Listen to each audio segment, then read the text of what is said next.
adorar al Señor, para conocer a otros hermanos, para ver todo lo que el Señor está haciendo en las vidas de miles y miles de personas alrededor de la faz de la tierra, entonces creo que ha merecido la pena. Como decía, algunos de ustedes los conocí el año pasado, en el mes de octubre, cuando estuvimos. La verdad es que el tiempo pasa tan rápido que parece que no nos fuimos de México. Sinceramente parece que fue ayer cuando nos vimos por primera vez. Sé que hay muchas personas que tenían que haber venido ayer y no vinieron por los motivos que fuera, y vinieron hoy. Incluso me han comentado que tuvieron que poner mesas adicionales allí en la entrada, en el comedor principal, porque ya aquí no había más espacio. Y en este viaje que estamos realizando, que lo empezamos el otro día en los Estados Unidos, ya mañana por la mañana muy temprano salimos para Torreón, donde estaremos unos días y de ahí volvemos otra vez a los Estados Unidos. Me está pasando algo muy curioso, algo que nunca nos había pasado en los 40 años que llevamos Elena y yo sirviendo al Señor. Y es que ahora todo el mundo quiere formar parte del Centro Evangélico Vida Nueva. No sé por qué. Pastor, yo quiero abrir una iglesia del Centro Evangélico Vida Nueva en mi ciudad, y me dicen dónde viven y me dicen cuántos son. Mire, hermano, yo le voy a decir una cosa. Usted no tiene que anhelar tener una iglesia del Centro Evangélico Vida Nueva en su ciudad. Usted lo que tiene que hacer es buscar la voluntad de Dios. Porque a lo mejor la voluntad de Dios es que usted se quede en la iglesia en la que pertenece. Y si usted tiene una iglesia y un pastor, respételo y apóyenlo. Si no tiene una iglesia y se ha convertido en este tiempo a través de los cultos y de los devocionales y del pastor online, pues bueno, usted puede formar parte de lo que llamamos la iglesia virtual, que es mucho más que pararse delante de una pantalla, de un ordenador o de una televisión a ver un culto. Es mucho más que eso. Hay muchas actividades y muchos objetivos a cumplir, ¿verdad? Pero si usted tuvo que salir de una iglesia porque no estaban enseñando una sana doctrina, porque usted fue herido, porque usted tal vez no recibió la atención que usted esperaba recibir, o por el motivo que sea, lo primero que usted tiene que hacer es orar a Dios. Porque es mucho más fácil que ustedes se conecten a nosotros que nosotros a ustedes, por una sencilla razón. Porque llevo años predicando sin ver a nadie. Y entonces ustedes, cuando ven a una persona que predica la palabra de Dios, no hay ningún mérito en lo que hago, ninguno. Predico simplemente la palabra de Dios. Puede ser que nazca en su corazón el deseo de decir: a mí me gustaría formar parte del ministerio de este pastor o de este hermano. Y lo entiendo. Pero esto es como un noviazgo. Bueno, el noviazgo nuestro prácticamente fue inexistente porque nos vimos 21 días antes de casarnos, pero esas son excepciones únicas en la historia de la humanidad, ¿no? Pero ustedes no me conocen a mí prácticamente de nada, hermanos. Ustedes me ven solamente predicar en una pantalla de televisión. Mi hija mayor, Priscila, que está en España, nos dice: papá, si muchos de los que dicen que te aman tanto te conocieran y quisieran ser miembros de la iglesia presencial en Tenerife, yo no sé si terminarían queriéndote tanto. Porque nosotros trabajamos exigiéndole todo a los que trabajamos para el Señor. No buscamos seguidores. No quiero rodearme de un montón de gente que todos sí, pastor, sí, Juana, sí, pastor. Yo necesito ese tipo de gente a mi alrededor. Yo necesito personas que me ayuden a crecer, a madurar, que me corrijan si necesito ser corregido, que me enseñen si hay algo que no he aprendido. Lamentablemente a veces hay un abanico de pastores que se rodean de personas afines a él y que le ríen la gracia y que a todos le dicen: sí, pastor, sí, amén, lo que usted diga. Y eso termina estropeando a cualquier hombre de Dios. Porque las lisonjas echan a perder a la gente. Yo les agradezco, nosotros les agradecemos sus besos, sus abrazos, las fotografías y todo eso. Pero saben ustedes, hermanos, nosotros lo que queremos es que ustedes se enamoren y se agarren al Señor. Nosotros estamos de paso. Me queda menos ministerio del que ya he tenido. Tengo 60 años, vamos a cumplir este año, Elena y yo, 61 años, aunque algunos dirán: pues no lo parece. Pues esa es la realidad. No me quedan otros 40 años de ministerio, ¿qué más quisiera yo, verdad? Cuando algunos de ustedes preguntaron en esta noche: ¿cuántos se quieren ir al cielo? Muchos levantaron la mano y yo no la levanté, porque yo de momento no me quiero ir al cielo. Yo voy a ir a la presencia del Señor, pero hay tanto por hacer. Hay tantos millones de almas que nadie les ha hablado de Cristo. Hay tantos cristianos que están parados sin hacer nada, que hay que sacudirles y enseñarles y mostrarles la voluntad de Dios para su vida, que hay tanto trabajo por hacer que yo de momento no tengo ninguna intención, ningún deseo de irme al cielo. Y permítame que les diga algo, nosotros, nuestra iglesia, nuestro ministerio no es perfecto.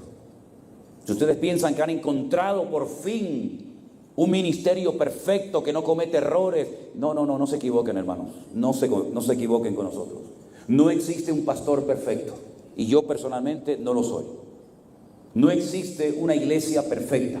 Si usted busca una iglesia perfecta se va a llevar una tremenda desilusión porque no existe.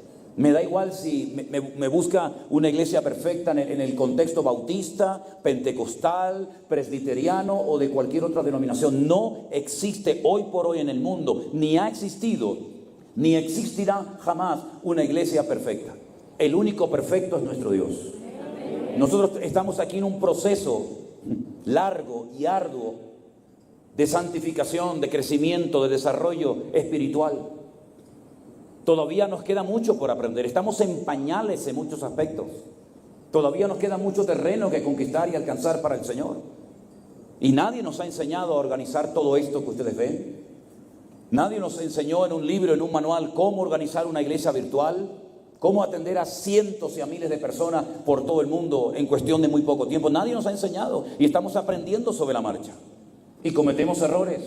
Y cometemos equivocaciones. Así que no se hagan una imagen irreal, distorsionada de la cruda realidad. Nosotros somos seres humanos como cualquiera de ustedes. Y tenemos que orar cada día. Y durante muchísimos años, el enemigo me atacaba por el desánimo. Yo me desanimaba muy rápidamente. Me desanimaba muy rápidamente al ver que la gente no le respondía, que la gente no oraba, que la gente a lo mejor lo veías en un culto saltando, brincando, adorando al Señor y luego te lo encontrabas a los 3 días, a lo mejor otra vez en la droga, otra vez en la bebida, que no querían venir a la iglesia, que se apartaban del Señor y todo esto me golpeaba mi corazón y me desanimaba y decía, pero Dios mío, ¿de qué sirve lo que hacemos? ¿De qué sirve sembrar y hablar y predicar y orar y aconsejar por tanta gente que después se van otra vez al mundo? O terminan tal vez haciendo cosas peores antes de conocer al Señor. Pero el Señor nos fue enseñando y nos fue moldeando. Y fuimos aprendiendo cosas, no desde un libro de la teoría, sino desde la práctica. ¿Y sabe lo que nos enseñó el Señor? Que la mejor manera de no llevarte desilusiones de nadie es no esperar nada de nadie. Nunca espere nada de mí. Nunca espere nada de su pastor. Nunca espere nada de los hermanos. No espere nada, porque si usted espera un trato especial, una llamada, una visita, una palmada en la espalda, un versículo o lo que sea, y no lo recibe, usted lo va a pasar mal. Y hay tantos cristianos heridos. Es que el pastor no me llamó. Es que yo le dije que cantaba y siempre subían lo mismo y no me dejaban subir y cantar a mí. Es que parece que todo siempre en la iglesia lo tienen que hacer los mismos y yo le he dicho al pastor que mi hijo y mi hija cantan y arriba y abajo. No esperen nunca nada de nadie, mi querido hermano, pero espérenlo todo siempre de nuestro Señor Jesucristo, al cual le damos toda la gloria y toda la honra en esta noche. Bendito sea el Señor, aleluya. Bendito sea Dios, aleluya. Así que oren al Señor, busquen la voluntad de Dios, porque nuestro único objetivo es llevar a millones de almas a los pies de Cristo. Si nos reconocen o no nos reconocen, si hay más iglesias de Vida Nueva o menos, eso a nosotros no nos quita el sueño. Aquí lo que queremos es que cada día haya más nombres inscritos en el libro de la vida. Eso es lo único que nos interesa. Pensando en lo que podía compartirles a ustedes en esta noche, les recuerdo a los que estuvieron y a los que no estuvieron, que anoche hablé acerca del último libro de la Biblia, que es el famoso y precioso libro del Apocalipsis. Un libro que a muchos cristianos les da miedo. Un libro que algunos no quieren leer porque dice que no lo entienden, que tiene un lenguaje demasiado difícil para entender eso de los caballos que cambian de colores y bestias con un montón de cuernos y muchas cosas más. Pero yo vengo diciendo hace muchos años que el libro del Apocalipsis es un libro fundamental, sobre todo para la iglesia del siglo XXI. Tenemos que conocer qué es lo que va a suceder para poder estar preparados y no llevarnos sorpresas a última hora, sino saber cuánto tiempo falta, qué podemos hacer y qué no tenemos que hacer en estos tiempos finales. Decía a los hermanos que hay 7 iglesias. Algunos se preguntarán, ¿no había centenares de iglesias cuando el apóstol Juan escribe el Apocalipsis? Claro que las había, muchas. Probablemente ya el evangelio en aquella época había llegado hasta España y toda Europa había sido evangelizada para el Señor Jesucristo, y parte del continente africano y parte de Asia también. Pero el Señor escogió 7 iglesias, como dije anoche, porque son representativas del desarrollo de la iglesia a lo largo de la historia. Y me detuve específicamente en la iglesia de la Odisea, que es la que más se asemeja a la iglesia contemporánea, a la iglesia de nuestros días. Una iglesia rica, una iglesia próspera, una iglesia que llegó a decir, nos hemos enriquecido, de ninguna cosa tengo necesidad. Y el Señor, cuando le habla, le dice, ustedes son ciegos, pobres, desnudos, desventurados. Unjan vuestros ojos con colirio para que puedan ver lo que está sucediendo a vuestro alrededor. Estoy a la puerta y llamo y nadie me abre la puerta. Están sordos. No sé a quién le cantan, no sé a quién han adorado. Ese fue el mensaje duro que el Señor le lanzó, le envió a la iglesia de la Odisea. Pero si ustedes prestan atención en esta noche, de todas las 7 iglesias, cada una tenía un defecto, cada una tenía algo que el Señor tenía que indicarles. Por ejemplo, a la iglesia de Éfeso, la primera que se menciona, le dice, habéis sufrido, habéis tenido paciencia, habéis trabajado arduamente por amor de mi nombre, no habéis desmayado, pero tengo contra ti que has dejado tu primer amor. A veces he escuchado predicadores, pastores que dicen que el primer amor es como el noviazgo, donde todo era lindo, donde todo era bonito, pero luego después, con el paso del tiempo, cuando uno lleva muchos años casado, eso del primer amor ya no existe. Y dicen que eso es lo que la Biblia dice en cuanto al primer amor. Yo estoy totalmente en contra de eso. Yo tengo que amar hoy más a mi Señor que el día que yo lo conocí y lo acepté en mi corazón como mi Señor y Salvador personal. Yo hoy tengo que estar más apasionado por el Señor, por su palabra y por la obra de Dios que hace 20 años atrás. Y que Dios nos libre si nuestro amor hacia el Señor y hacia su obra ha menguado en nuestros corazones. El principal mandamiento es: amarás al Señor tu Dios con toda tu alma, con todo tu corazón y con todas tus fuerzas, y a tu prójimo como a ti mismo. Y eso no es para una etapa inicial, cuando comenzamos a dar los primeros pasos en el Evangelio. Eso se tiene que renovar cada día. ¿O no amamos hoy al Señor más que hace 10 años atrás? ¿No nos ha demostrado el Señor su fidelidad, su amor, su misericordia, y no estamos hoy más enamorados de Él y de su palabra que cuando le conocimos tiempo atrás? Espero que así sea, mis queridos hermanos. Pero la iglesia de Éfeso se enredó en tanta actividad, se enredó en tantas cosas, que dejó lo principal. Y lo principal en la vida no es lo que hacemos, sino lo que somos en Cristo Jesús. Podemos hacer muchos congresos y muchas cenas como estas, y podemos hacer muchos campamentos para jóvenes, y podemos llenar nuestra agenda de actividades, pero la pregunta es, ¿eso es lo que Dios quiere que hagamos? ¿Realmente lo que hacemos demuestra nuestro amor al Señor? ¿Qué es lo que nos motiva a hacer lo que hacemos? Esta pregunta se la he hecho a muchos pastores y a veces no han sabido responderla. ¿Por qué usted predica lo que predica? ¿Por qué usted enseña a su iglesia lo que enseña? ¿Por qué hace lo que hace? Y muchos dicen, bueno, no sé, me enseñaron, veo que otros lo hacen, yo también lo hago. Querido hermano, asegúrese en esta tarde de que usted ama al Señor con toda su alma, con todo su corazón y con toda su fuerza, y que cada cosa que haga no lo haga por presión, sino por convicción. No lo haga porque le obliguen a hacerlo, sino que salga de lo más profundo de su corazón, porque el Señor lo que quiere es que hagamos las cosas con gozo, con alegría, como para Él, para su honra y para su gloria. Amén, hermanos. Gócese colocando las sillas, gócese recogiéndola, limpiando la iglesia, repartiendo folletos, haciendo cualquier cosa. Gócese en todo lo que el Señor le permita hacer. Demuéstrele, exteriorícele al Señor su amor, porque el amor no es un concepto abstracto, no es algo que dice, bueno, ama pero no se ve por ninguna parte. No, sí se ve. El amor se tiene que notar en nuestra familia. Por cierto, ¿cómo está su familia, hermano y hermana? Porque hay gente que por trabajar para el Señor perdieron su familia. Conozco muchos hombres que dijeron, yo perdí a mi mujer desde el día que se convirtió y se entregó en esa iglesia, que casi parecía más una secta que una iglesia. No tenía tiempo para atender a los hijos, no tenía tiempo para estar con su marido. El marido llegaba de viaje y ella salía por la puerta, había un retiro, había un congreso, había un ensayo de no sé qué, había una oración, un encuentro de líderes. Y la Biblia dice que el que descuida a su familia es peor peor que un incrédulo, y ha negado la fe. Usted no tiene que enamorarse de la iglesia, usted tiene que enamorarse del Señor. Y usted tiene que cuidar a su familia en primer lugar, antes que a la gente que no son de su familia. Yo sé que en algunas iglesias dicen, no, primero es la obra y luego si hay tiempo para la familia. Nosotros enseñamos todo lo contrario a eso. Porque ¿de qué sirve de que yo gane al mundo si pierdo a mi familia? ¿Con qué autoridad me voy a subir yo a un púlpito si mis hijas ahora mismo no están entregadas y sirviendo al Señor de alguna manera? ¿No dice la Biblia que un pastor tiene que ser sobrio, prudente, apto para enseñar, no dado al vino, no amante de ganancias deshonestas, hospedador? ¿No dice eso?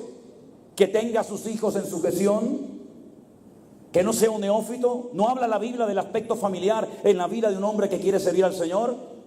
Primeramente hay que predicar en casa y después subir al púlpito a decirle a la gente lo que tiene que hacer. Pero pastor, primero empiece por su casa. ¿No salió el Señor en el encuentro cuando Moisés iba del desierto a Egipto a sacar al pueblo de la esclavitud para matarlo? ¿Cuántas veces me han preguntado eso? Pero pastor, Dios lo llama, le habla a través de la zarza, lo comisiona, le dice, ve y saca a mi pueblo, tráemelo aquí y le voy a hablar, le voy a enseñar mi palabra. Y cuando va, dice la Biblia, Jehová salió para matarlo. Y uno dice, pero yo no lo entiendo. Salgo en obediencia y me quieres matar. Y entonces si usted sigue leyendo el capítulo, en el libro de Éxodo dice que la esposa de Moisés, el pastor, salió corriendo y circuncidó al niño. Circuncidó al hijo y cogió su prepucio y se lo tiró y le dijo, eres un marido de sangre, por culpa tuya Dios mata a mi hijo. Y uno dice, ¿pero esto qué es? Es que la circuncisión, aquella operación que se hacía en los niños en el pueblo de Israel a los 8 días, era la forma de demostrar físicamente, visiblemente, que usted había creído y abrazado el pacto que Dios había hecho a través de Abraham, el patriarca. Y ahora Moisés se va a ir a Egipto a hablarle de un Dios, hablarle de una liberación, hablarle de una tierra prometida, y resulta que en casa él se olvidó de circuncidar a su propio hijo. Es decir, usted va a ir a Egipto a enseñarle al pueblo de Dios, al pueblo de Israel, algo que no vive y que no practica en casa. Empiece, querido, a predicar en casa y déjese de cuentos.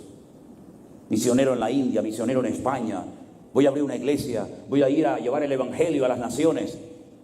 ¿Y su hijo? ¿Y su hija? ¿Y su hijo? ¿Y su esposa? ¿Y su marido? ¿Cuándo fue la última vez que se sentó con él y le dio un abrazo y le preguntó, ¿te pasa algo? ¿Oramos juntos? ¿Qué te pasa, hijo? Esa es la cruda realidad del mundo evangélico hoy en día. Pastores que están en los púlpitos y tienen a sus hijos en la droga, tienen sus familias destrozadas. Hombres que se han casado, recasados, se juntan con esta, se juntan con el otro y se suben a un púlpito a predicar. ¿Qué? ¿Qué me van a predicar, amigo? Empiece primero por su casa, sirviendo al Señor. Los noto muy serios y muy callados. Pero eso es lo que nosotros vivimos y practicamos y hemos creído durante toda nuestra vida. ¿Verdad?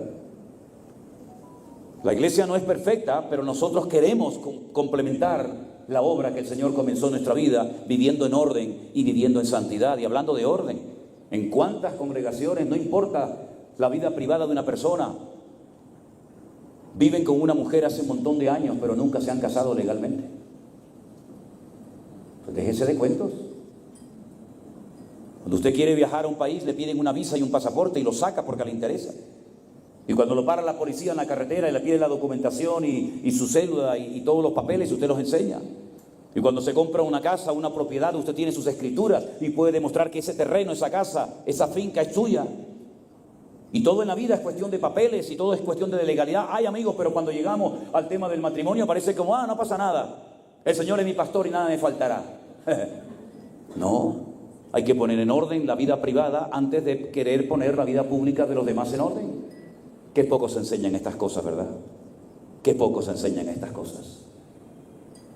Hay una iglesia en el libro del Apocalipsis donde había una señora, no la voy a llamar hermana, la voy a llamar una señora, que no sabemos si realmente se llamaba Jezabel o le habían puesto el nombre de Jezabel por aquella perversa Jezabel del Antiguo Testamento, ¿se acuerdan? Yo siempre he dicho que después de Satanás, la persona más mala en la Biblia fue Jezabel. Los perros ni terminaron de comérsela de lo mal que tenía que saber la carne de esta mujer. Dice en el libro del Apocalipsis capítulo 2, el versículo 20, tengo unas pocas cosas contra ti, escuchen, toleras, permites, consientes que esa mujer llamada Jezabel, que se dice profetiza, enseña y seduzca a mis siervos a fornicar y a comer cosas sacrificadas a los ídolos. En el concilio de Jerusalén, si usted lee esta noche detenidamente el libro de los Hechos, el capítulo 15, usted va a ver que por primera vez se junta todo el liderazgo de la época, los apóstoles, y todos allí se juntaron en la ciudad de Jerusalén. ¿Por qué? Porque comenzaron a haber problemas en las congregaciones. El número de judíos ya no era tan elevado como el número de gentiles que se convertían a Cristo, y entonces comenzaron los choques culturales. ¿Por qué? Porque los gentiles comían sin lavarse las manos. Para ellos era normal. Un judío se tiene que lavar 3 veces la mano antes de comer. Un judío no comía ciertos y determinados alimentos. Los gentiles comían cualquier tipo de alimentos. El judío miraba al animal y si el animal tiene pezuña y es rumiante, lo comía. Pero si simplemente tiene pezuña pero no es rumiante, como por ejemplo el cerdo, no lo comían. Los judíos jamás de los jamases serían capaces de comer carnes que para ellos no eran puras. Y todo esto trajo una guerra, un choque cultural dentro de la obra tremenda. Y entonces se celebró el primer encuentro, el primer concilio de la iglesia en Jerusalén. Y allí habló Santiago, y habló Pedro, y habló uno, y habló el otro. Y al final se llegaron a las siguientes conclusiones. Escúchelas. Nos ha parecido bien a nosotros y al Espíritu de Dios no imponeros otra carga más que estas. Y le dicen: enséñenle a los hermanos que se abstengan de sangre, de ahogado y de sacrificios de animales que han sido previamente sacrificados a ídolos. Y dice que escribieron cartas y las mandaron por todas las iglesias de la época, y cuando llegaban en dichas cartas se leían en los púlpitos y la gente sabía cuáles eran los acuerdos de orden interno que se habían establecido en el concilio de Jerusalén para ayudar a la armonía y a la convivencia entre hermanos.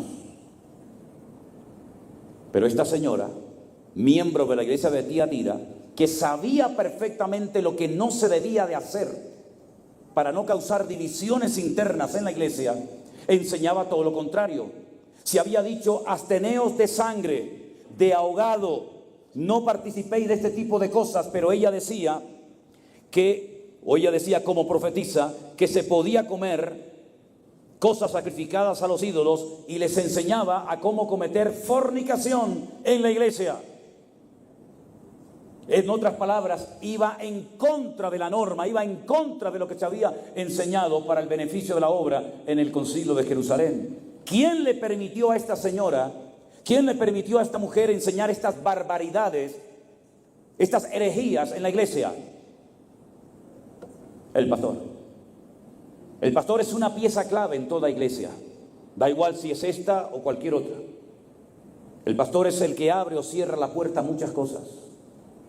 Y como la gente ama y respeta y se fía del pastor, uno tiene que tener sumo cuidado con lo que permite y con lo que no permite en la iglesia. Porque muchas veces la gente, por amor, por respeto, por cariño, por educación, aceptan las cosas, dicen amén, y no comprueban a la luz de las Sagradas Escrituras si lo que se enseñó desde el púlpito era bíblico o era humano. Y después pasa lo que pasa. El Señor le dijo a través de la pluma de Juan a la iglesia de Tiatira que muchas personas iban a caer enfermas, postradas en cama, porque habían entrado falsas doctrinas, lo contrario a la sana doctrina en la iglesia de Tiatira. Y mis queridos hermanos, cuántas herejías, cuántas barbaridades, cuántas cosas terribles han entrado en iglesias cristianas evangélicas. Cuántas personas que se les exige pagar un dinero al pastor en la mano para poder ser bautizado. Personas que tienen que pagar para recibir milagros. Personas que tienen que pactar con el apóstol de turno para que él te dé una cobertura espiritual y parece como que tu vida esté protegida por él. Y podríamos estar toda la noche enumerando una detrás de otras cosas que no son de Dios, pero que la gente las ha aceptado, y el mundo se ha enterado que muchas veces en las iglesias hay más desorden que en la calle. Porque cuando la iglesia no impacta al mundo, el mundo impacta a la iglesia. Y lo que ha sucedido en muchas ocasiones es que la gente ha estado creyendo y practicando cosas contrarias a la palabra de Dios, creyendo que hacían actos de obediencia al Señor. Usted no tiene que pactar con nadie, mi hermano. ¿Me oyó bien? Usted no tiene que hacer pacto con ningún hombre. Usted no tiene que darle un sobrecito de dinero para que el pastor le haga una oración y le pase la manita por encima y usted se vaya contenta a la cama a dormir esta noche. No haga nunca eso. Usted no tiene que hacer méritos personales para caerle bien al pastor y que lo ponga en su grupo más íntimo. Y entonces usted tiene como más proximidad al siervo de Dios. Esas cosas son totalmente antibíblicas. Usted a quien tiene que agradar y honrar y servir es al Señor tu Dios. Y dice la Biblia, al Señor tu Dios adorarás y a Él solo servirás. Y cuando nos desviamos del decreto de la palabra, del mandamiento bíblico, nos abrimos a cosas que no agradan a los ojos del Señor. En uno de los viajes que hice a la ciudad de Milán, en Italia, me llegó un matrimonio de hermanos y me pidieron si los podía atender y hablar con ellos. Eran de otra iglesia, no eran de la iglesia que me había invitado, pero ese día se había hecho un culto unido y entonces vino mucha gente de otras congregaciones y este matrimonio me dijo, hermano, el domingo pasado nuestro pastor dice que el Espíritu, no sé cuál, pero dice que el Espíritu le puso en su corazón que él tenía que acostarse en la plataforma y la iglesia tenía que pasar y taparlo, cubrirlo con billetes, con dinero. Yo lo hubiera cubierto con otra cosa, una somanta de palos, como decimos en España, ¿no? Y le digo, ¿y usted ve mal eso, hermana? Dice, sí, claro, hermano, eso está muy mal. Porque él quería que todo su cuerpo estuviera tapadito así de arriba abajo con dinero. Y le dije, ¿y usted qué hizo? Y me dice, yo pasé, hermano. Y lo tapé. Y le dije, ¿usted tiene algún cargo, alguna responsabilidad en la iglesia? Me dijo, sí, yo soy líder de no sé qué. Le digo, usted es peor que él. Es muy fácil venir a mí aquí, que no me conoce de nada, criticarlo a él, pero usted es igual o peor que él. Porque el que ve algo antibíblico y lo apoya es peor que el que lo promueve. Usted se ha hecho copartícipe de eso. Así que si busca un consejo mío, es que le pida perdón al Señor. No tenga miedo a renunciar a sus cargos, porque en el reino de Dios no existen cargos, existen cargas, que es muy diferente, y salga corriendo inmediatamente de ese circo antes de que Dios diga basta. Y ahí los dejé. Al año siguiente volví otra vez a la congregación y ya, bueno, se habían marchado y ya se habían incorporado a otra congregación. Pero ¿cuántas veces cuestionamos, criticamos, nos damos cuenta que lo que se ha enseñado y se ha dicho no es bíblico, pero ahí te quedas? ¿Por qué? Porque eres el líder de alabanza, porque eres el líder de no sé qué. Y hay gente que se agarra al cargo y renuncia al orden y a la santidad por amor a la silla y no la quieren soltar. Y si hay alguien aquí entre nosotros que tu cristianismo ha sido así, agradar a los hombres para ir escalando, escalando y escalando y llegar a una posición de respeto, de reconocimiento o de autoridad, te equivocas, mi hermano y hermana, rotundamente. Porque aquí de lo que se trata es morir a la carne, morir a nosotros mismos y pedirle al Señor algo que muy poca gente le pide. Señor, yo quiero ser un siervo tuyo, servir a la gente y no servirme de la gente, como lamentablemente ha ocurrido. Se ha creado toda una literatura, se ha hecho toda una filosofía alrededor del éxito personal. En el año 1990, fuimos a vivir a Argentina un tiempo. Estuvimos años trabajando únicamente como evangelistas, predicando días, semanas y hasta a veces meses en las calles. Y pasábamos por muchas iglesias en aquellos años y veíamos un cartel luminoso de neón que decía, entre, aquí oramos por la prosperidad económica. Y entré en alguna de esas congregaciones y el pastor decía, ¿cuántos aquí tienen hoy un problema económico? Imagínense, en el año 90, que la gente tenía que asaltar los supermercados para comer algo. Todo el mundo tenía crisis económica y la gente iba a las iglesias. Antes, previamente, tenían que pasar por la caja y dejar su respectivo donativo o ofrenda para que alguien les orara y le hiciera una oración desde el púlpito para que usted recibiera prosperidad económica. Saben, hermanos, yo no estoy en contra de la prosperidad. Yo creo que Dios prospera. Pero ¿qué es el concepto de prosperidad según la Biblia? Teniendo sustento y abrigo, estemos contentos con esto. ¿Cuántos dicen amén? Teniendo comida, teniendo algo para llevarse a la boca, teniendo un techo, teniendo algo de ropa, con esto estemos suficientemente contentos. Porque la raíz de todos los males es el amor al dinero. Y por el amor al dinero muchos se han desviado del camino correcto y han hipotecado su fe y han dado un pésimo testimonio al mundo. Claro que creemos en la prosperidad, pero ¿es que acaso tener hijos sanos no forma parte de la prosperidad en nuestra Biblia?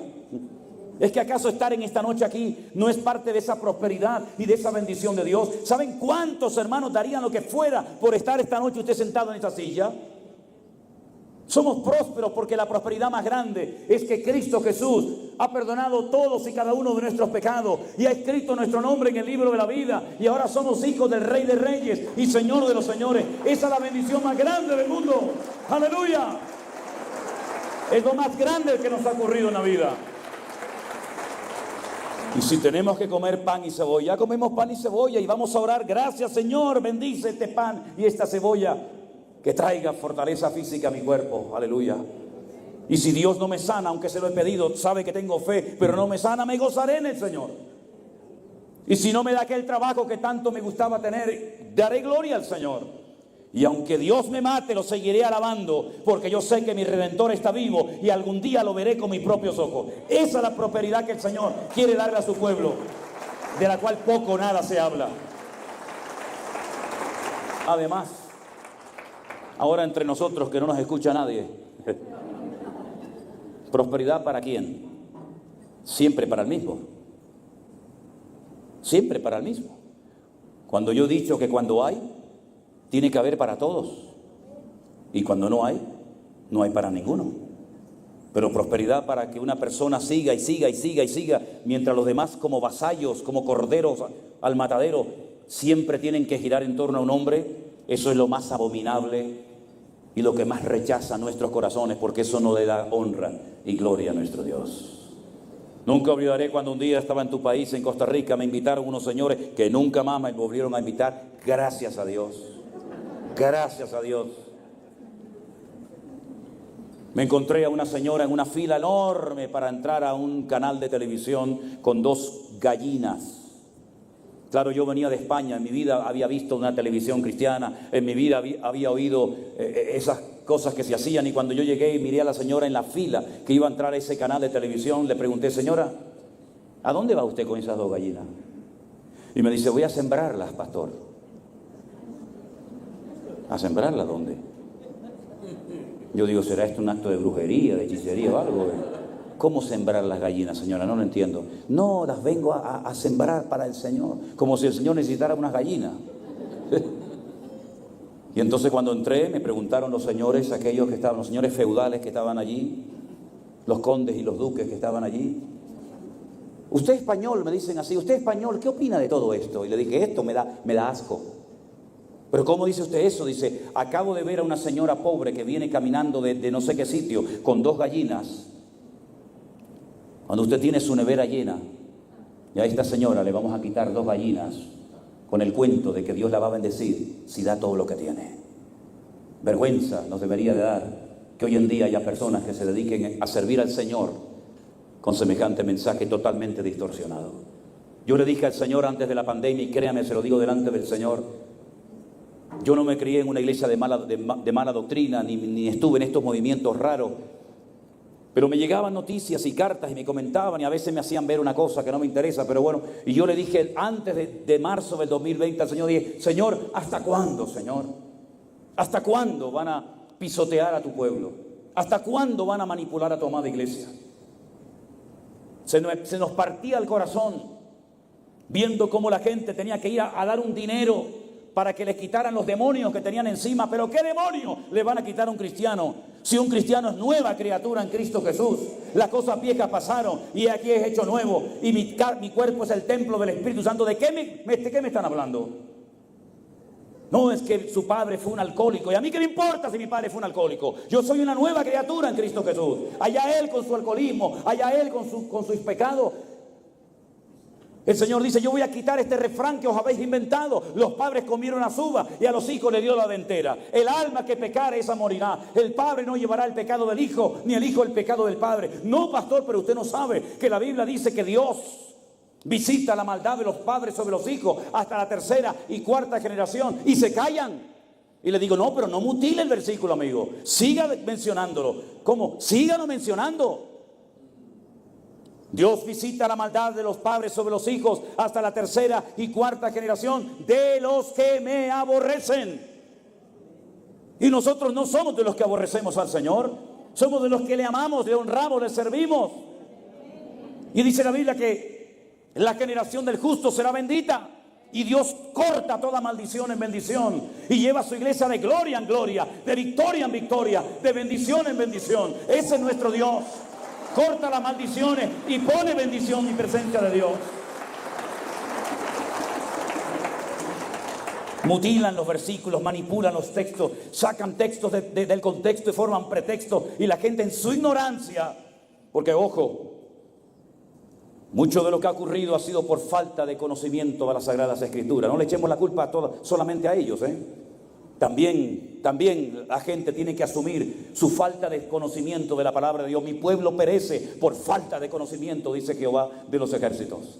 Ya es hora de que la Biblia no sea un amuleto, como una pata de conejo, una herradura de caballo. La Biblia tiene que ser la palabra de Dios. Lámpara es a mis pies tu palabra y lumbrera mi camino. ¿Con qué limpiará el joven su camino? Con guardar tu palabra. Cuánto he deseado tus dichos para no pecar contra ti. Abre mis ojos para que vea las maravillas de tu ley. Escudriñar las Escrituras, porque ellas son las que dan testimonio de mí. Toda Escritura es inspirada por Dios, útil para corregir, para redarguir, para instruir, a fin de que el hombre de Dios sea un varón perfecto, completo, preparado para toda buena obra. Es decir, nuestra responsabilidad personal es muy importante que la cumplamos. Por eso yo siempre digo, lean la Biblia, lean la palabra, busquen la palabra de Dios. El día que la palabra de Dios sea la base y el fundamento de todo hogar cristiano, de todo ministerio, de toda iglesia y de todos y cada uno de nosotros, la iglesia va a ser una maravilla y va a ser un ejemplo al mundo. Y no vamos a hacer de las iglesias una pasarela de moda, ni vamos a hacer de la iglesia un lugar donde exhibimos nuestros dones y talentos, y dejará de ser un circo para ser la casa de Dios. Porque cuando ustedes van a la palabra de Dios, se encuentra que hasta el mismísimo templo de Jerusalén terminaron los hombres contaminándolo. La Biblia dice que el Señor Jesucristo entró al templo de Jerusalén y dice que dijo, habéis convertido mi casa, que es casa de oración para todas las naciones, en una cueva de ladrones. Y allí estaba el suegro y el yerno, Anás y Caifás, menuda pareja. Habían hecho un negocio. Cuando la gente venía con su corderito, cuando la gente venía de lejanas tierras con su oveja para sacrificarla al altar, estos dos personajes le decían, no, esa no sirve. ¿Por qué? Porque tiene un pelo negro y no puede ser kosher y no puede ser sacrificada. Y entonces, ¿qué hago? Vayan allí al puesto aquel, a la tienda, y cómprenle a él, que él se la venderá. Tenían un negocio montado dentro de la casa de Dios, el suegro y el yerno, Anás y Caifás. ¿Qué les parece? Un negocio dentro de la casa de Dios. La gente se acostumbró al comercio, al trapicheo, a la mentira, a la manipulación, hasta el día que entró el Santo de Israel. Y cuando llegó allí dijo, ¿qué es esto que habéis hecho? Y dice que volcó las mesas, se hizo un látigo con las cuerdas, los sacó a todos a patada y dijo, el celo del Señor me consume. Casa de oración tiene que ser esto, en una cueva de ladrones como ustedes. ¿Cómo no se sentían mal? ¿Por qué la gente seguía yendo? Porque se acostumbraron al desorden. Se acostumbraron a vivir entre desorden y entre mentirosos. Como muchos se han acostumbrado creyendo que es normal vivir de esa manera una vida cristiana correcta delante de los ojos de Dios. Allí no se curaba nadie, hermano. No había poder de Dios, no había milagros, no había vidas cambiadas, no había nada. La pregunta es, ¿no había enfermos en Jerusalén en la época del Señor Jesucristo? ¿No había ciegos, paralíticos, mudos, mancos, sordos? ¡Claro! Pero ¿y a dónde se iba esta gente? Se iban a unos pocos metros, saliendo por una de las puertas de acceso del templo, a un estanque de aguas putrefactas, que recogía el agua de lluvia y ahí se quedaba estancada, llena de bichos y llena de mosquitos. Agua que a veces la sacaban para limpiar la sangre en el templo de Jerusalén. Y allí alrededor de aquellas aguas había una multitud inmensa de ciegos, cojos, paralíticos, mudos, que esperaban. ¿Qué esperaban los pobres estos? Que un ángel descendiera de tiempo en tiempo, moviera un poco las aguas, y el primero que se metía quedaba sanado. Nunca se sanó nadie en Betesda. No hay registro bíblico ni extra bíblico de una persona que fuera sanada en el estanque de Betesda. Era una leyenda, una tradición judía de tantas que tenían. Allí no se curaba nadie hasta que apareció el maestro. Y entonces en el capítulo 5 del Evangelio según San Juan le hace una pregunta a un hombre, dice: ¿tú quieres ser sanado? Y todos conocemos el resto de la historia, ¿verdad? Y dice que el Señor lo sanó después de haber estado 38 años esperando algo que nunca ocurría. ¿No dice la Biblia en Proverbios que lo que uno espera y no viene se convierte en un tormento al corazón? Cuando el Señor limpió el templo y volcó las mesas de los cambistas y limpió la casa, la constituyó casa de oración, a continuación lean el pasaje, dice que multitud de jóvenes comenzaron a alabar al Señor. Y cantidad de ciegos, paralíticos y enfermos comenzaron a recibir solos, simplemente al poner el pie en la casa de Dios, su sanidad. ¿Por qué? Porque estaba detenida la gloria del Señor, porque estaba detenida la manifestación del Señor. ¿Por qué? Porque Dios no habita en el desorden. Dios es un Dios de orden y de santidad y de obediencia a su palabra. Por eso en muchas iglesias ya hace años que Dios no va. No sé a quién le cantan. Porque como dije anoche, hay letras hoy en día que se le pueden cantar a la mujer, a la novia, al amigo, a la amiga. Y de paso también se la cantamos al Señor. Queridos hermanos, la iglesia a lo largo de la historia tal vez no ha dado buen testimonio al mundo, pero ha dado el Señor a nosotros la oportunidad ahora de cambiar muchas cosas. Muchos de ustedes han reconocido que lo que creyeron, practicaron y tal vez hasta predicaste no era verdaderamente bíblico. Muchos de ustedes en aquellos días del confinamiento en marzo del 2020 tuvieron la oportunidad tal vez por primera vez en su vida de comenzar a escudriñar y a buscar versículos por aquí y por allá y de escuchar cosas que a lo mejor nunca nadie te había enseñado. ¿Y saben lo que dice la Biblia? Y esto es lo que tengo como carga permanentemente en mi corazón: que al que mucho se le da, también mucho se le demandará. Son tantas las vidas que miran, que oyen, que te observan. Tenemos una tremenda responsabilidad sobre nuestros hombros, ante el mundo, ante nuestro Dios y ante nuestros hermanos. Que Dios nos ayude a todos y a cada uno de nosotros que hemos entendido la verdad, que las escamas se han caído de nuestros ojos, como si fuéramos aquel hombre que cayó en el camino cuando iba a Damasco. Ahora somos responsables de pelear hasta la muerte, dice la Biblia, hasta la sangre, defendiendo la sana doctrina y la palabra del Señor. Como durante siglos hombres y mujeres se dejaron quemar, torturar, crucificar y fueron quemados por defender a Dios y a su palabra hasta la última gota de su sangre. Por eso esta iglesia de la Odisea y la de Sardis, que dice: conozco tus obras, tienes nombre de que vives pero estás muerta, y la de la Odisea, que no era ni fría ni caliente, y tantas más, fueron sacudidas y zarandeadas por el Señor y por su palabra. ¿Para qué? Para que tuvieran una oportunidad de cambiar. Y quiero ir terminando y decir lo siguiente. Algo que me costó mucho aceptar en mi vida como pastor es reconocer que hay gente que no quiere cambiar. Hay gente que no quiere cambiar. Hay gente que dice: sí, está bien lo que dices, pero yo voy a seguir igual, enseñando, predicando y practicando esto. Hay gente que no quiere salir de las drogas y marcharse a un centro cristiano donde se le pueda ayudar y se le enseña a vivir una vida ordenada y disciplinada. Hay gente que no quiere salir de los circos que los hombres han creado, porque tienen poder, tienen prestigio, tienen plata, son reconocidos. Pero queridos hermanos, nosotros cada día nos humillamos delante de la presencia del Señor y le pedimos perdón por el tiempo perdido, por las cosas que practicamos que no eran del agrado de Dios. Y hoy tenemos una responsabilidad. Si usted conoce hermanos de su antigua iglesia o de su actual iglesia, si usted tiene amigos, vecinos, familiares, compañeros de trabajo, que sabe perfectamente usted a la luz de la palabra de Dios que no están practicando la sana doctrina, hábleles, no se calle, dígale: no, hermano, eso no es así. La palabra de Dios dice esto y aquello. Y si tiene que pedir una cita, que espero que se la den, para hablar con su pastor y decirle: perdón, hermano, Creo que la palabra de Dios enseña todo lo contrario a lo que usted está predicando. Hágalo. No se vaya de la iglesia por la puerta de atrás y la gente dirá, oye, ¿a dónde se fue el hermano Juan, la hermana María, el hermano Pedro? No. Vaya y diga, me voy por esto y por esto. Para que nunca digan que no tuvisteis la oportunidad de cambiar y de conocer la sana doctrina. Háganlo, hermanos. Somos responsables delante del Señor de anunciar las virtudes de aquel que nos llamó de las tinieblas a su luz admirable. Y ay de mí si no lo hago. Puede ser que reciba crítica. Lo entiendo perfectamente. Puede ser que le calumnien, puede ser que le cierren las puertas, puede ser que le digan todo te va a ir mal, Dios no te va a bendecir, eres un rebelde, eres un desobediente, da igual lo que digan, pero que usted se vaya a la cama cada noche